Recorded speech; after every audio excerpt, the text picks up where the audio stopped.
For people with disabilities and are physical, they may not have access in the store to things such as carts and a bunch of shopping carts, but over here we only have one cart, and when you get on it, doesn't work. So it wasn't charged. And that's showing how a lot of people may not have access to different devices to help them in the store maneuver around. Excuse me, I need help. Can you get me that all the way from up there, please? Sure. Thank you. Because there were no motorized chairs, people were not able to access certain items, so it's less accommodating for people when they're trying to maneuver through the store. But I couldn't do this, so I couldn't. Ah, there we go. Okay, now you stay that way until she's sitting down. It's cold, huh? It's weird.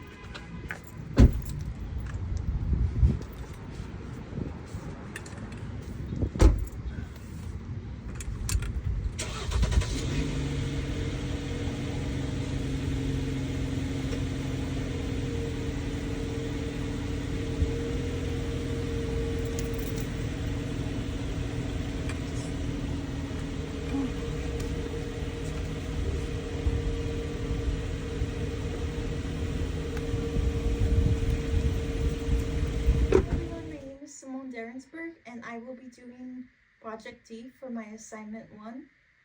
And I will basically be showing what it's like for people with physical disabilities, such as what issues they may face or barriers with using different devices.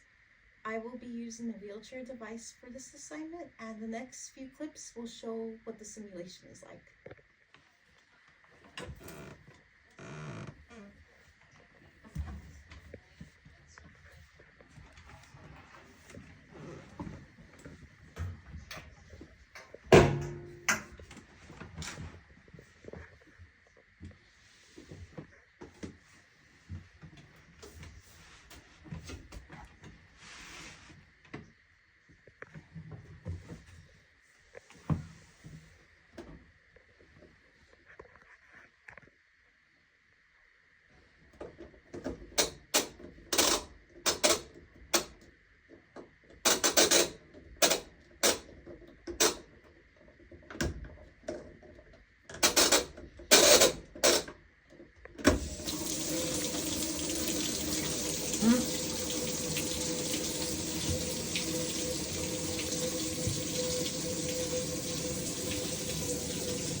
Can you help turn me?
kind of training will you need to successfully adapt to this disability?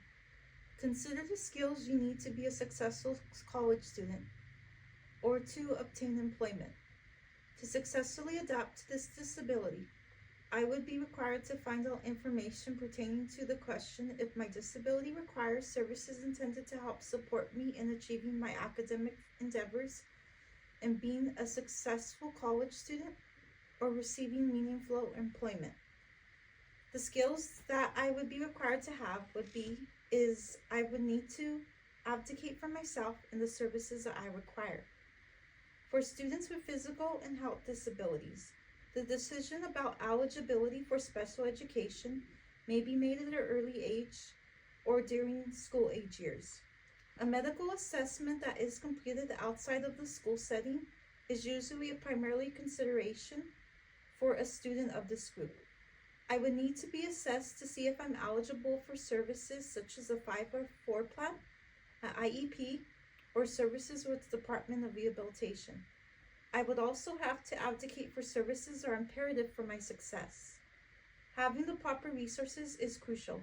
Assessment of behavior for eligibility for special education services is important in the aspect in adapting with my disability. Some students may require a 504 plan if needed. Transitioning from an educational setting to a post-educational setting is complex. Addressing practical matters such as transportation, living arrangements, and career choice is required, but no physical disability is the same, so each one may require different levels of support. For students who cannot drive, there are issues such as how will their transportation needs be met. Describe any accessibility issues you encounter during this situation, both in home and in the community. The accessibility issues that I encountered both in and out during the simulation, both at home and in the community, were my house is not wheelchair accessible and local businesses in my community do not provide motorized scooters. And if they do, it's limited. The mobility scooters are often not charged. How would you need to adapt your home environment to live in a more independently with this disability? I would need to adapt my home environment to live more independently with disability by providing a ramp on the front porch and back porches of my house, rearranging furniture, obtaining a small wheelchair to facilitate movement from one room to another. Bathrooms would also have to be modified with safety bars in the shower and also a chair provided. The kitchen would be required to have lower shelves for easily accessibility.